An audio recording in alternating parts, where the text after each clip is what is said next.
Hello, everybody, and welcome to Unanswered Questions. Sometimes during our live broadcasts, we just don't get enough time to answer all the amazing questions from students. We never get enough time. No. So we're going to answer some of the top upvoted questions here right now. Let's get right into it. And first question. What if a guy you know has 70 plus pics of girls and they don't know about it? What should you do? Well, I think to answer that question, we have to drill down a little, get a little bit more granular. Like if it's just 70 regular pictures, there's nothing illegal about that. But if they're intimate images, either nude or semi-nude pictures, then that could become a legal problem for sure. So bringing that to the attention of your friend that, hey, listen, if they're intimate or semi-intimate pictures that they have on their devices of people under the age of 18, that it's possession of child sexual abuse material, which could place them in very hot water. Yeah. Yeah. Can you be arrested if you open a nude picture of someone under the age of 18 that you didn't ask for, but you go straight to an adult or police? So you get a picture and you go, delete and get rid of it right away kind of thing? Yeah, you know what? I'll answer that question given my background. Is it illegal? Technically, if somebody sends you a picture of somebody under the age of 18 and you click on it, open it, technically that's accessing child sexual abuse material or child pornography. But don't you need a guilty mind in order? Yeah, so technically that's illegal, right? However, if the person who asks this question says they open, they go, whoa, made a mistake, and they close it, and they immediately bring it to the attention of an adult, there's not a police officer that I know of that would ever arrest because, again, it comes down to intent, right? Yeah. Like you got the actus reus, the act of opening up, but now you got to prove the guilty mind. They had no intent there. The thing is that if it was sent to you and you knew what was in the image, right? Yeah, I think that's where things could be a bit more complicated. Now, I wouldn't recommend that they delete it. Just close it and then bring it to the attention of an adult because that picture or that video may be needed as evidence down the road. Yes. So, yeah. Have you ever arrested anybody? Well, I'll talk about that one. Yeah. Considering I was a cop for 30 years. Yeah, I've arrested a few people. I've been retired for about 6 years now. So since I've been retired, we as a company, we've worked with law enforcement across North America to assist them in cases where they have arrested suspects that we were investigating on behalf of families and teens. Yeah, sometimes we do investigations and we build a digital package of evidence and go, here, police, you have power to arrest. We need investigation. Here you go. There we go. Yeah. Can you briefly talk about the dangers of the shadow web or dark web? Oh, that's you. The thing with the dark web, shadow web is generally people who are in that space are usually not the nicest people in the world. So you got to be careful what you download, what you click on. I'm not saying things bad will happen, but you are more likely going to come across something you probably don't want to get involved with. I think what's important is to know is that it's what we call the deep web, and then a part of that is the dark web. And there's a lot of cool stuff that goes into the deep web, right? Mm-hmm. Like there's some cool stuff that goes in there. However, once you get into the dark web, that's where the ugliness can start to take place. And you got to really be careful before you go down there that you're taking proper protections to protect your devices. Yep. Yeah. My teachers don't listen to me when I tell them I'm uncomfortable sitting with someone in my class. What do I do? I'll comment on that to begin with. Well, just because you're uncomfortable doesn't mean it's right. Like life is about being uncomfortable in a lot of situations, right? So sometimes in life you're going to have to deal with uncomfortable situations. It's a part of the growth experience. However, it depends upon what you mean by uncomfortable, right? Like what are the reasons for being uncomfortable? Yes, right? Like if there's sexually inappropriate language or touching or things like that being said to you, or the person's uttering threats, that's totally different. But just because you may not get along with somebody and you're uncomfortable because you don't get along with them or sitting beside you, then that's kind of a part of life, right? Like throughout your life, you're going to have to sit with people that you may feel uncomfortable with for whatever reason. So how do we go about dealing with that? Oh, yeah. Most context. Certainly. I think context, again, on the uncomfortable word is what's important. Yeah, and if there's grounds for the reasons why, just present your evidence. I mean, if you just say someone, this person is doing this, but if you're able to take a screenshot of what they're doing, and if you have your school policy, go, they did this, they're doing this, school policy says they are not allowed to do that, here's the paperwork, it makes it much easier that you will get the help that you deserve. For sure. Yeah, for sure. What if you were sexually harassed by an adult when you were a little kid? How do you go about reporting that years later when you finally realize that you should report it? Yeah, in Canada, there is no statute of limitations when it comes to things like sexual assault, right? Like, What's that? statute of limitations means that if it takes place after a certain amount of time, then the police won't do anything about it. That's what we call statute of limitations. So there is no statute of limitations when it comes to sexual assaults.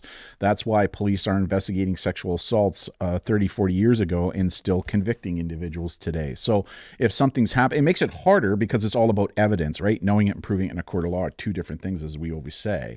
But just because it's historical in nature doesn't mean you can't still report it to law enforcement or the authorities. Mm-hmm.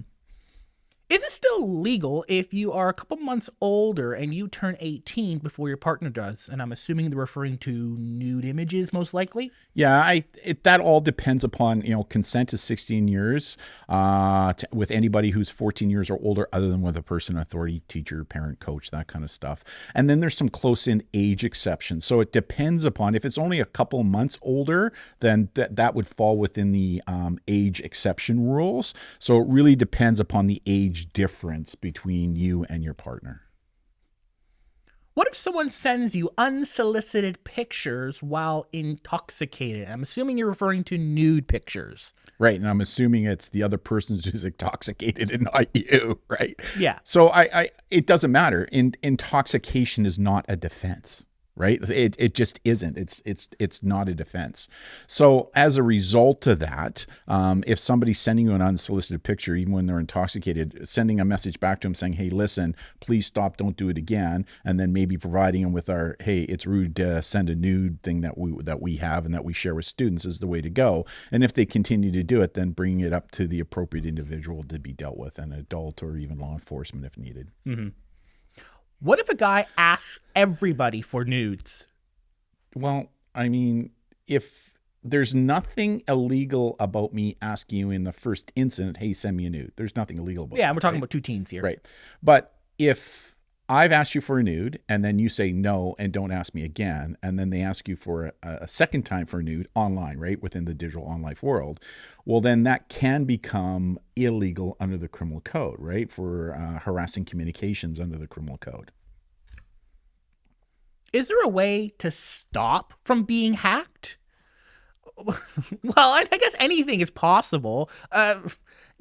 If you're never using technology and the internet, I guess then they can't really hack you. But then again, there's human hacking.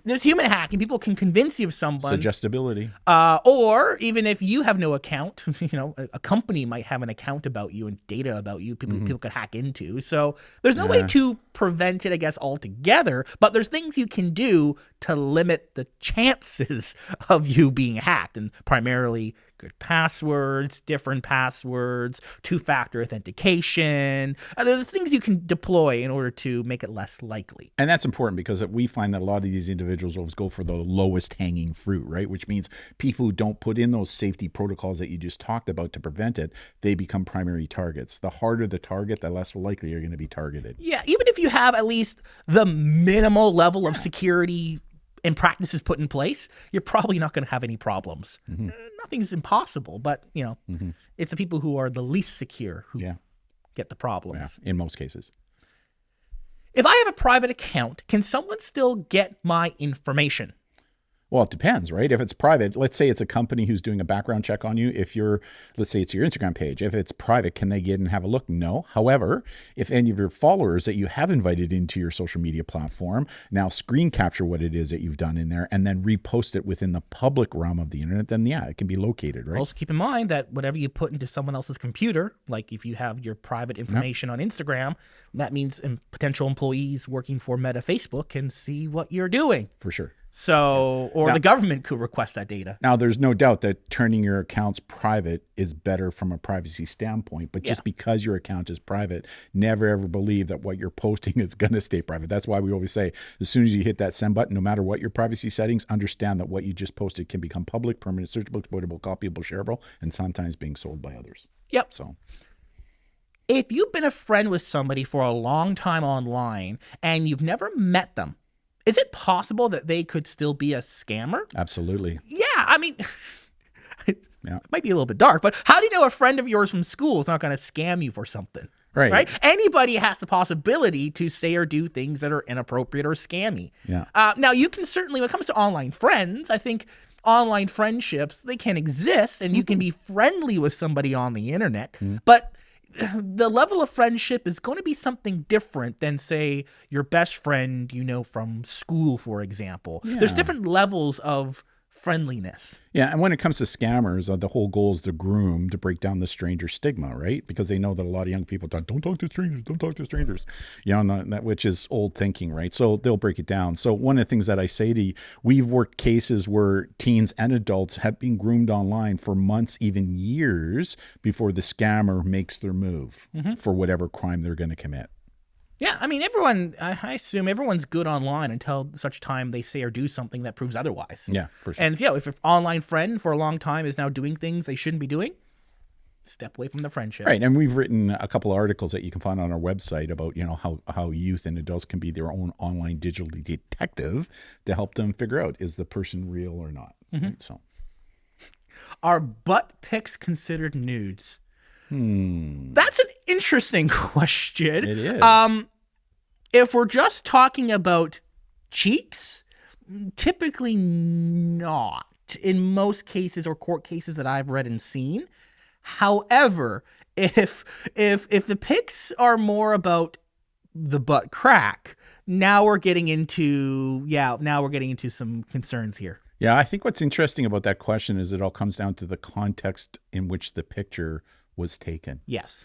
Right? Like that's the question, right? So I really wish the law was black and white. It's not. It's all shades of gray, especially when it comes to this question. But I agree with your statement. It depends upon context of how the butt picture and where the butt picture was taken. Yeah. Right? But it could be. It could be. I feel violated when people make comments about my body. Can anything be done about that? You can never prevent somebody from saying something, and that's why we have freedom of expression, at least here in Canada. Charter rights, free speech in the U.S. It's what you do and how public that you are. My recommendation is, for the best online experiences, the more you can create an environment that you can control, so you have private accounts, people who you actually do trust, friends who aren't going to make those comments, and that's your sphere on the internet, then it's less likely that randos or others are going to target you or make comments about you in that way. I also think there's nothing wrong with letting the person know that what you just said there made me feel uncomfortable, right? So that they know, because people aren't mind readers, right? So I think letting the other person know, hey, what you just said or did makes me feel uncomfortable, is also important. Mm-hmm. And if they are becoming aggressive from you letting them know, block, delete. Block and delete. Bye-bye. Indeed. And let them know, what you said is digital and it's going to be there forever. So just so you know, you may want to be changing your behaviors, but bye-bye. Bye-bye. Bye-bye, delete, and gone. Is it illegal to post consensual pictures? Go for it. What are the pictures? I think that's a big question. If it's just if I just take a picture, hello, cheese, just a regular picture, and that's fine. I mean, there's nothing illegal about the picture itself. I mean, you might say to me, hey, don't post the picture, and I do it. That might be awkward and uncomfortable, but nothing illegal about it. But I bet you they meant consensual, intimate images. Ah, yes. That's what I think they're probably getting at here. So your partner, teens, under age of 18, you send each other nude pictures, and then your partner posts it on the internet. Yeah, illegal. Yeah. Yeah, for sure.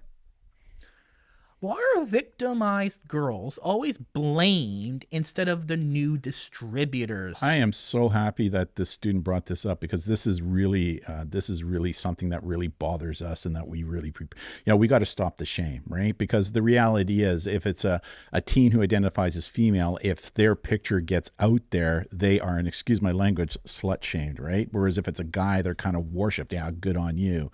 The blame should not be on the person whose nudes got leaked, because they sent it out of privacy, respect, and consent. The person who should be shamed or held accountable here should be the individual who took that picture that was sent with privacy and consent and posted it publicly. that's the person that should be it dealt with. also just comes to systemic cultural sexism and misogyny that folks like us and others are trying to combat. Right. It's a tough go, though. It's a tough go. But things are changing. Yeah, for sure. Which we love to see. Yeah. It's a lot harder to navigate this topic when you are on the transgender spectrum. Are there any resources or support systems that can specifically help people like me in this area? Oh, yeah. There's I'm trying to think off the top of my head, but depending on where you're located, governments around the world, not-for-profits around the world, hey, even us here in the White Hatter, we get questions for help and guidance all the time from people all over the spectrum. And so, in fact, on our web app, right, on our app that you can download for free, either from the Apple Store or the Google Store, on the app, we actually have a category for LGBTQ+, where there's just a ton of resources that teens who identify within that community can reach out to for help, assistance, and guidance. And it's free. It costs you nothing. Check it out. Make sure you download it onto your phone. It's free. It is free. If someone distributes your nude, if you're an adult, is that still illegal? Because they're probably thinking, well, then if it's not under the age of 18, so it's not child sexual abuse material, well, then is it still illegal? And the answer is yes. And it comes down to context, right? So if the person has posted nude and weaponized it and posted it, then that becomes illegal. And also if they posted without your consent, that's the non-consensual distribution of intimate images, because that law applies. It doesn't matter if you're under the age of 18 or over the age of 18. Yeah. Right?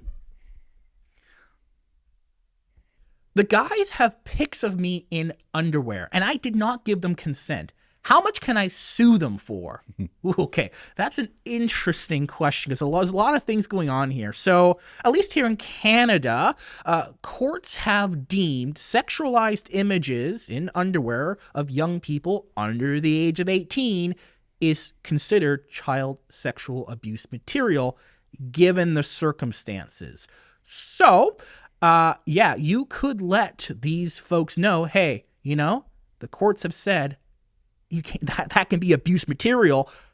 Delete it. Otherwise, because that becomes criminal, right? There could be police investigations on them, and the courts could deem them breaking the law. From a civil standpoint, suing, we can speak to in the province of British Columbia because we have the Intimate Image Protection Act. Presently, if somebody does that, then you can sue them for up to $5,000. Yeah, if they're making it accessible and distributing it. More to come on that. Yeah, and at least here in Canada, each province has its own civil remedies. Most do. Right. So it's an interesting question, and I know why you're asking that. Gets a bit more complicated, but hey, those are things you can do. Yeah.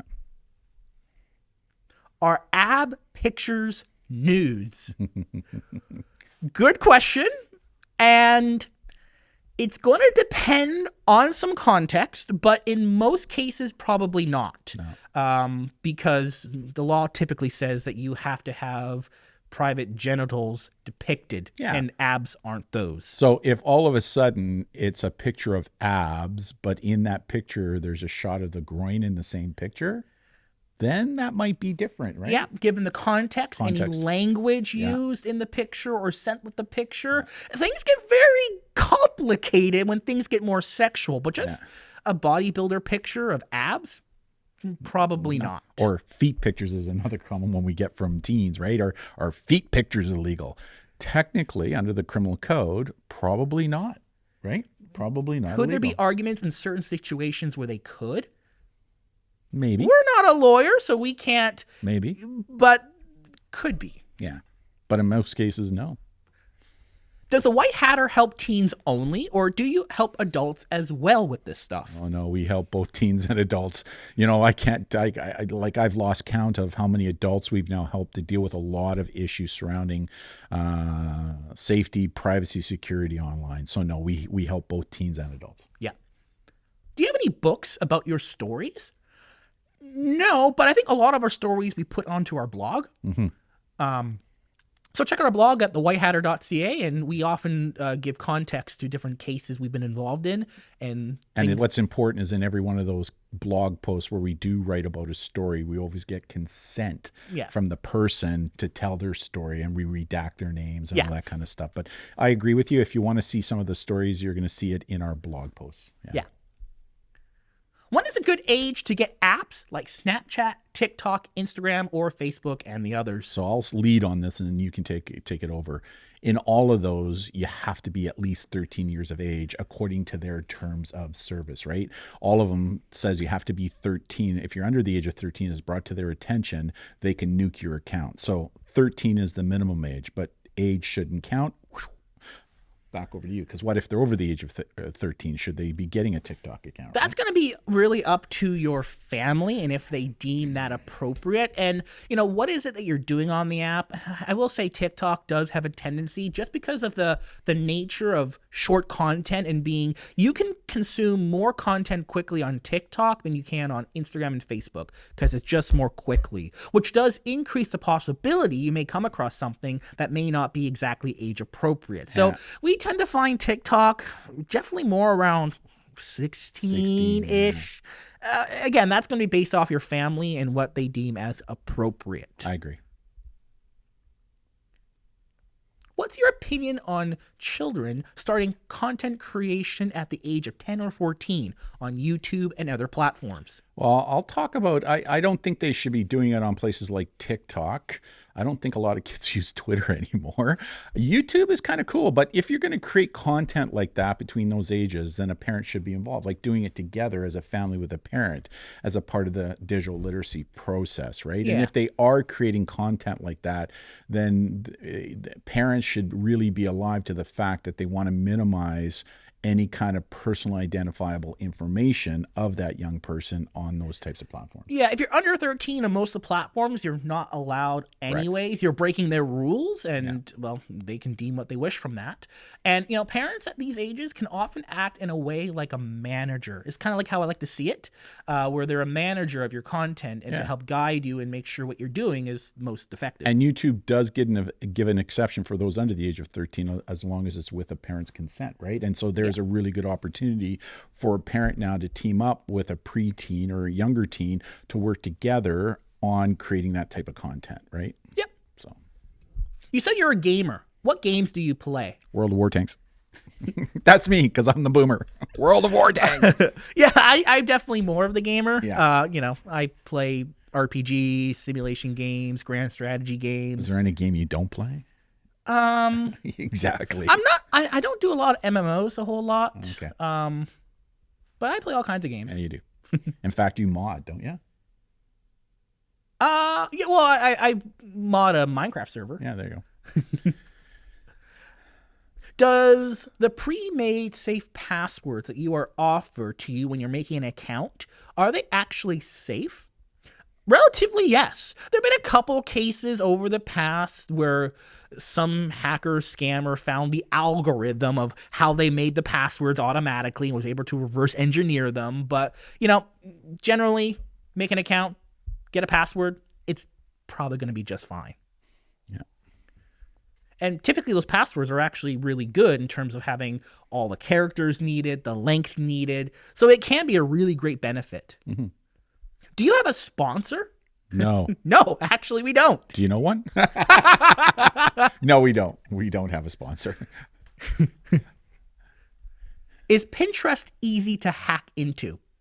No more than any other app out there. I mean, generally, if someone's going to hack you, it's going to be guessing your username and password or tricking you for your password. So Pinterest is just as susceptible for you accidentally giving over your password as with every other account. The word hack is interesting, right? Because when you talk to youth about what the word hack means, if somebody has your password and they're using it, well, they hacked me. Well, technically it is. It is a hack, but hack is, it's an interesting word. It is, right? So what do you do when technical support does not respond to you for a long time after they said they would? Yeah, that's one of the problems. I mean, on some of these platforms, X. Good example. Formerly Twitter. Yeah, formerly Twitter. I think they pretty well nuked their public support or technical support staff, right? So Yeah. The thing is that well, there have been some legislation bills that have been suggested, but companies have no legal responsibility in order to provide you technical support. And the other thing too is you got to imagine like places like Instagram and Snapchat, they've got millions of users. So you can only imagine they probably get hundreds of thousands of these types of requests coming in, and people will get to them eventually. Yeah, and it's going to be the most serious stuff that gets dealt with first. Yeah. And if you're dealing with something, it's just a little minor mistake or problem, realistically, you may not get support for that. For sure. And that's just being truthful, right? If you delete Snapchat, can people still see your old snaps? Any snap that you have sent to them that's on their device, they would be able to keep. Any snaps they've captured or recorded, they could keep. And the Snapchat server systems would still likely have some data about your account that you can no longer access or which you thought were deleted. Yeah, probably, and most likely that's going to be metadata though, right? Most likely metadata. But again, Snapchat makes no legal claim that things you delete will truly be deleted right away. Just how their systems work. So it does depend, but it's not like any of the millions of people online are going to see what you've deleted. What if someone told me to KMS online? What does KMS stand for, Brandon? Unalive myself. We have to use unalive because if we do, then this could be blocked, right? Filtered. So it rhymes with hill. Yes. The word rhymes with hill and starts with a K. We could see that as making threats, counseling, unaliving yourself. There are things people are legally not allowed to be saying to you, and something like that would fall under that kind of yeah. So capture it, record it, and report it immediately. Here in Canada, there's a specific section of the criminal code that makes that illegal. Yeah. Right. Do you think it's bad to spend 6 to 7 hours a day on electronics? It depends upon what you're doing with those electronics, right? Like, are you doing a school project and having to build something online for school that takes you 6 hours? Are you learning how to code? Yeah. Are you editing a movie you're going to share to the world? Yeah. Are you creating your own blog post over something that you really enjoy doing online and sharing that with the world? Are you running an online business and making money off of that? Or are you just doom scrolling for 6 to 7 hours? Doom scrolling is what I like to call bubblegum for the brain. Not very good for you. So it's not about how much time you're spending online. It's what you're doing with that time that's really important. Yes, I mean, there could be a time where you're being so productive online, you're not eating, sleeping, and doing all the things you need to do to be healthy. It's about balance. There is a limitation, but 6 to 7 hours being productive, nothing inherently wrong with that. So all about balance, right? Yeah. It's all about balance. What are the chances of me getting into trouble for pirating music online? Like, do people really care about that? You should. There's a couple things. If you are pirating and then further sharing that publicly for free, I think that is the situation where the music owners will actually care about that. Hey, you're making my content freely available when I'm supposed to be charging for it. Now, if you just pirate something and you just keep it privately, I'm gonna be honest, yes, that can be stealing, but most cases, people often aren't going to care about that.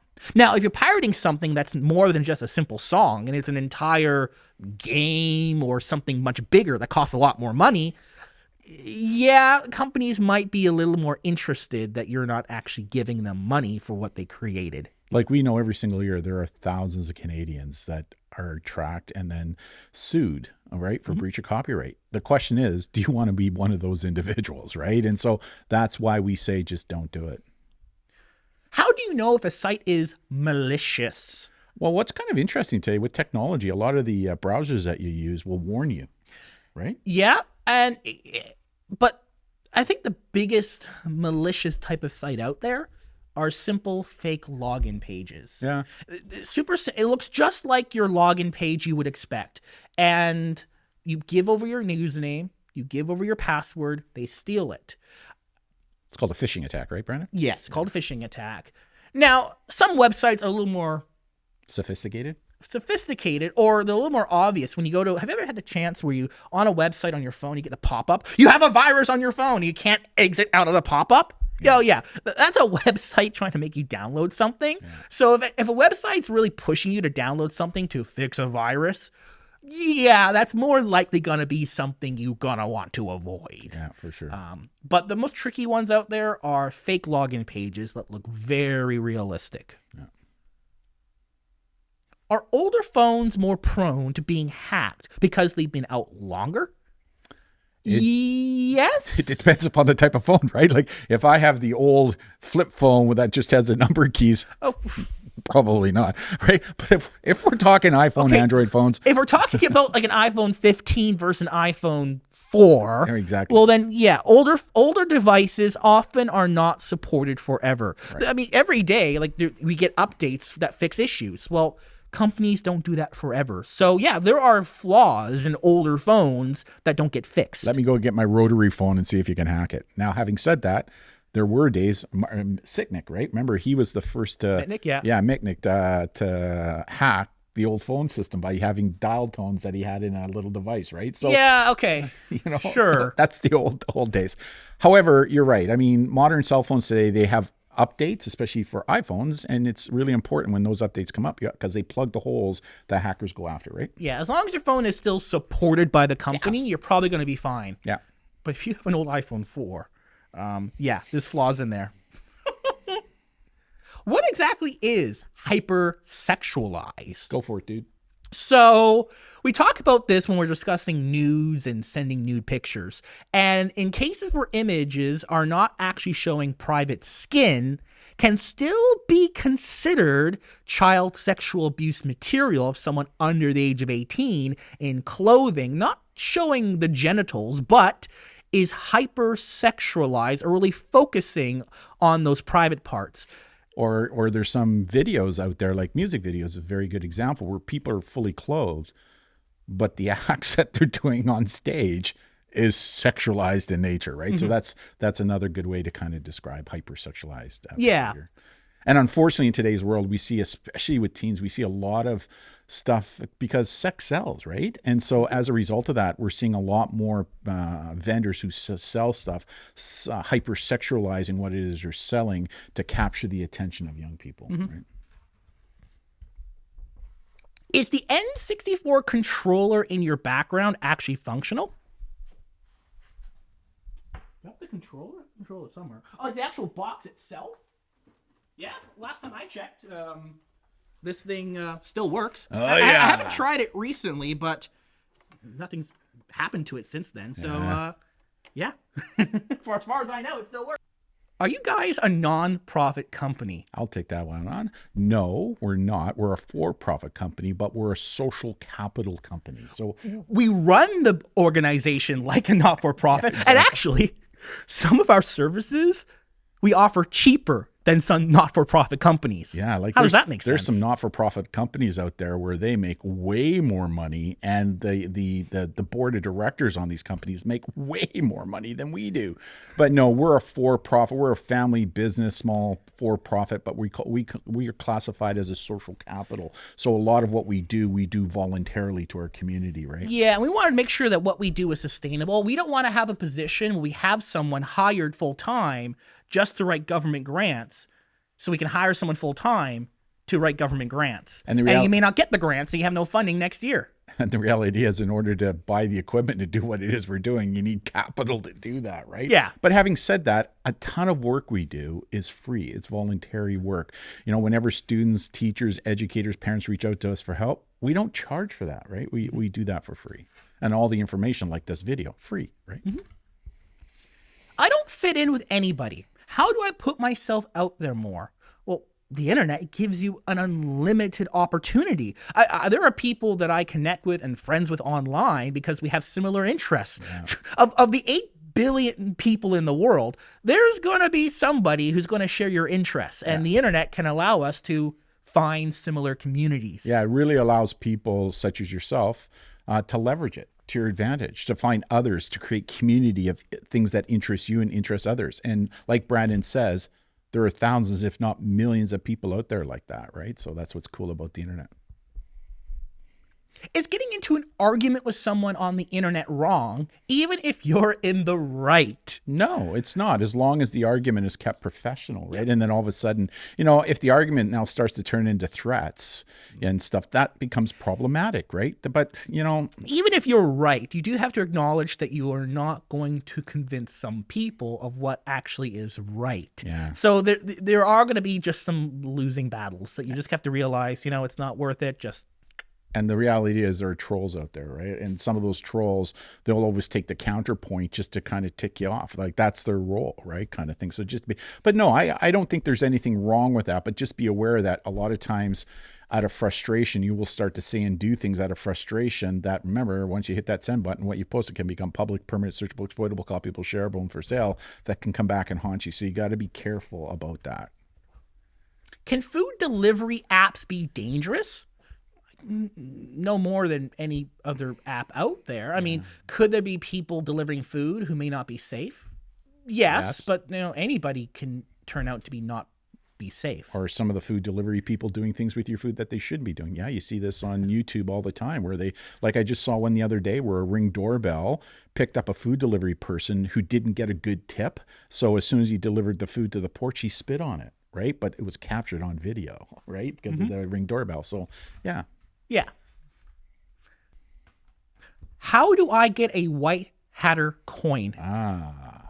The White Hatter medallion. There it is right there.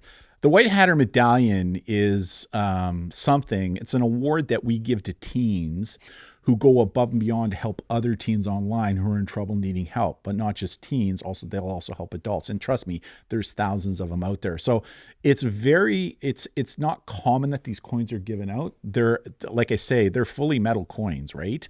And they're each have their own little serial number, so they're individualized. But we award these to teens, again, who go above and beyond to help others who are in trouble online and needing help, and they help them, and then it's brought to our attention. They get one of these medallions. Do you think video games are a waste of time? Not inherently. I mean, relax, unwind, have fun, enjoy yourself. But if all you're doing in your entire life is just playing video games, okay, now we got some problems here. Unless you're going to be a professional video game player, but that is rare. But even then, professional pro gamers, you know, they usually have a workout routine. Yeah. They have an eating regimen, so they're actively being the best they can be. Yeah, and they only have a short window of professional gameplay at the time. Like their careers don't last very long. But I think the other thing to understand is that video gameplay today can teach you other things like strategy, eye-hand coordination. Like a lot of these devices that are being developed now for doctors that are doing remote surgery, it's all eye-hand coordination that was Microsoft Flight Sim. Yeah, I mean, you can pretty much. I've seen like interviews with like flight school people, and they say, yeah, you know, if you can master flight sim, you got most of the basics there. You just need the actual physical like experience. Yeah. Yeah. But if all you're doing is playing video games all day, not necessarily good for you, right? It's like anything else in the online world, like gaming or anything. It's all about balance, right? Finding a balance. You know, playing gaming a couple hours a day, not a big deal. Or if you need to blow off some steam, that's why I like World of Tanks. It's not a bad thing. But even when I'm playing World of Tanks, I play for 1 or 2 hours. That's it. Can police get a warrant without you even knowing about it? Yep. And often that's what happens because they don't want to tip their hand and let you know they're coming. So yes, you won't know about it until they actually serve the warrant. But when they serve the warrant, you will get a copy of it so you know exactly what it was all about. Yeah. Is doing art commissions good? Yeah, there's nothing wrong with that. You're making money off your skills and you're marketing to a world of people online.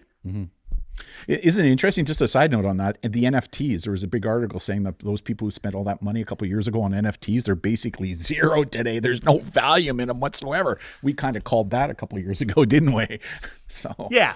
But I mean, creating artwork and posting your artwork and showing the world what it is you're doing, kind of cool. Yeah.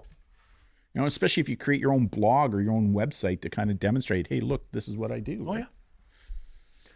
If you make a joke on Twitter, now called X, that's offensive and no one on Twitter seems to be mad about it, can it still affect you in the future? Yes.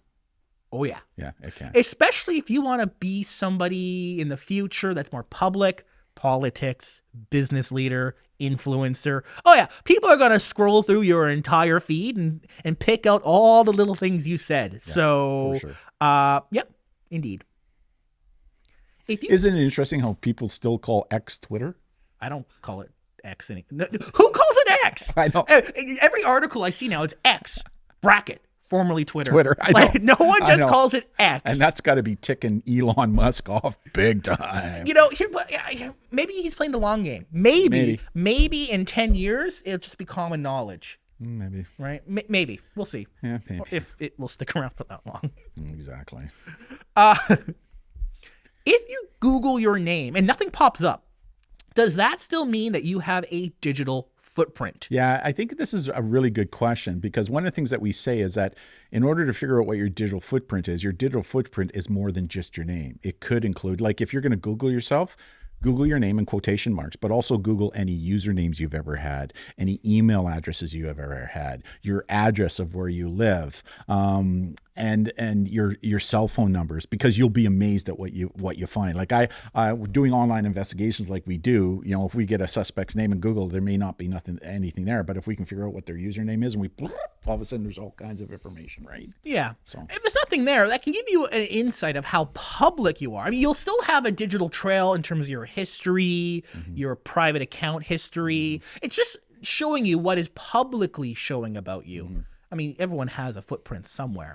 It's just how public that is what it can give you an idea about. Do AI in vehicles track where you live? The answer is yes. Yeah.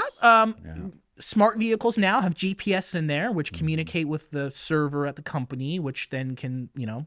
This is something law enforcement has known for years now, right? Like, we know that a lot of cars, even prior to the e-cars that are out now, had the ability for us to get a warrant to figure out, because they're constantly talking to Ford or Chrysler or whatever, right? But there was a great article that just came out, I think it was last week, showing about how much today our modern cars, even if they're not a smart car, just a gas-powered newer car, how much information is being collected by the onboard computer. Right? Or if you just use your phone as a map app, that's there. Or use the map app on your phone dashboard. Or if you have satellite radio, well, we do.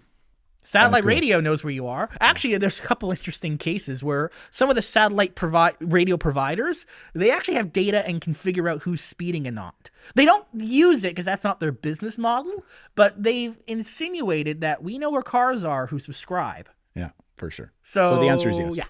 Yeah. Oh, yeah. Is purposefully hunting pedophiles on the internet and reporting them to a higher power wrong? No. But you gotta be careful, right, about what it is that you're doing and how you're doing things, right? So, I mean, there's a number of groups out there that they do this, right, where they hunt these people, and then they set up a meeting point where they go to the restaurant or wherever to meet this person. Then they record them and then they post that online. You know, there's a number of catcher programs out there that do that, and what people don't know is that maybe law enforcement is already doing undercover work on that individual that you're unaware of, and then all of a sudden, by you posting it publicly, you just sunk a case where the law enforcement has already dumped $500,000 into doing an investigation. And these catcher programs, once you post them, all you do is you just drive the person to another location, right? They're not being held accountable. Now, that's different than actually doing research and then bringing it to the attention of law enforcement for them to look after. Yep. All right. That's totally different. And there's a number of companies, including ours, that have done that and are doing that. Yeah. It's if you're not using best investigative practices, there's a lot of issues there from a legal standpoint. For sure. Do you think Meta abuses their power? Right now, I don't think so, but I think Meta, Facebook and such, have gotten to the position they are today as the big player because throughout their history, they have inappropriately used private data. They've collected more data than they needed. And now, because they're the big dog, now they're like, we got to protect people's privacy. But you are in the position you are today because you didn't. So yes, they're advocating and doing good work and privatizing stuff because they can afford to. So that's my thought on that one. Is it illegal to download a file to get mods on a game? No, not inherently. I would recommend you are careful about where you're downloading the mods from, because if you're downloading something from some random person on the internet, are you going to be sure what's in there? Could there be a virus in there or something else? So mods themselves aren't inherently wrong, but do be cautious of where you're getting them from. Mm-hmm. Why don't certain companies have more restrictions on what somebody sends other people? Well, a lot of them do. They're all contained in the terms of service, but nobody ever reads the terms of service, right? It pops up before you can join. Please read. What do we all do? Scroll down the ball, hit accept, right? And the one reason we don't do that is because those terms of service are like 30 pages long of microprint in which you need a magnifying glass to read them and a law degree. But a lot of them do have that within the terms of service. It's just we never read it. But you also can't force somebody not to say something. You can respond afterwards by banning, removing, and deleting. Yeah. But you can't stop someone from typing horrible, evil, ugly things from actually doing it. True. You can respond to it. Yeah, true. I guess AI is starting to take effect on that, where before someone sends something, it's analyzed. But as we've seen with the internet, there's interesting language you can use to bypass those filters, or similar words have different meaning. Yeah, like for the K word that we were talking about a little bit earlier, you used what? Unalive. Unalive. Because that's, by filters, have been seen to get some. Yeah, it's constantly this cat and mouse game. Once a phrase or a symbol is used to kind of identify a topic that is traditionally be banned, well, then that gets banned as well. But then there's something else that comes up right behind it that's not recognized, right? Or you just take over another word that you just can't ban because it's so ubiquitous. Yeah, that's a good word. That's a good word. There's actually a term I've seen about that language people use to avoid filters. I can't remember what it's called, but I'll think of it probably later. Is there a way to know when you are actually getting hacked? Of course, there's the obvious ways. You're getting pop-ups. You're locked out of your account. Someone is asking or threatening you to pay them money. Your little timer or clock at the top is different every single day, right? Is another way to kind of let you know that something might be going on in your system. Your fans on your computer are going really fast when you're not doing anything because there's a background virus working. Those are some of the obvious signs. But if someone breaks into your online account by getting your password, you're probably not going to know unless you realize, this email as I read, but I didn't read it. Yeah. Why is it unread? Or if you're using two-factor authentication, you get a notification. It lets you know that somebody is trying to get into your network for whatever reason. So heighten your alert. But in most cases, you're only going to know you were hacked once you've been hacked. Yeah. So preventing it in the first place, best strategy. Absolutely. If your personal information and data gets hacked and stolen, how do you retrieve it? Well, you often can't. Yeah. Once something is copied, there might be ways for things to be deleted and removed. I just wrote an article that's on our blog post on our website about that very issue. Like, there are some people who say, well, the internet never forgets. That may be true, 10 years ago, but today things have changed. There are ways that we can go about sometimes deleting this stuff, and if we can't delete it, minimize it, and if we can't minimize it, we can bury it, right? So just things to think about, and for people who are interested, check out our blog post. We wrote an article on that very issue. How do you know what link a QR code sends you to? Well, good question. You can't, really. You can't. Thankfully, most QR code scanners built in, before it takes you somewhere, you get a pop-up. Right. Here's the link it's going to send you to. Right. So just make sure you double-check the link. I mean, we know of cases where the big thing was realtors. Remember, they used to put QR codes on their real estate signs saying we're selling this. Oh, still do. So other realtors, they would take their QR code and put it over theirs. As a sticker. As a sticker, right? So people would click on that and it would take it to the other realtor who's going to make money, kind of thing. So, or there were times where people would put up QR codes. Like you see QR codes more and more every single day, but what they would do is they would put a sticker over the existing QR code that as soon as you click on it would take you to a porn site, right? Instead. So, but like Brandon said, a lot of times when you use your QR reader, it'll kind of give you a pop-up of where it may be going, right? What age do you recommend starting a YouTube page at? Well, you have to be 13 in order to join YouTube unless you're doing it with a person, like a parent or a caregiver with their permission. But that's a decision that you and your parents got to make together. And now the question is what you're going to be putting on the YouTube page, right? So those are all things that you need to be thinking about. If you drop your phone into the ocean, don't you need that SIM card to get a new phone? No. The cell phone company will just disable the SIM card and then you get a new one. So you don't need to, take it out and put it into the new phone. Or if it's a phone like an iPhone that's good up to 40 meters or 50 meters, it's still not a concern. The SIM card isn't going to be affected. Yeah. Right. Depending upon the depth of how far down your phone sinks. Today, it's mostly now we're converting to eSIMs. Yeah. So it's not actually a separate chip. Yeah. It's just the digital code your phone has, and the cell phone company can just port the code to a different phone. Yeah. Which has pros and cons. For sure. How do you detect malware from files? It's going to be antivirus programs. So a program you pay for, that's the world we live in, that scans your computer or device looking for bad code. When it finds it, kicks it off. Yeah, and we really recommend, there's some free stuff out there, but we recommend to get a premium software vendor that you're going to pay for because it's way more effective in detecting and then kind of nuking it, right? What do you feel is the safest messaging platform? Interesting, because no matter what platform you're on, if someone can choose to send something to you that you might find unsafe. Now, if we're looking in terms of a platform that you're not going to get hacked on, I guess Signal is probably one of the best ones for an encrypted environment. Yeah. But even on Signal, the person you're talking to could send you inappropriate and unsafe things. Correct. So nothing is safe, but there is safer. And from a hacking standpoint, yeah, there's better apps out there. Yeah.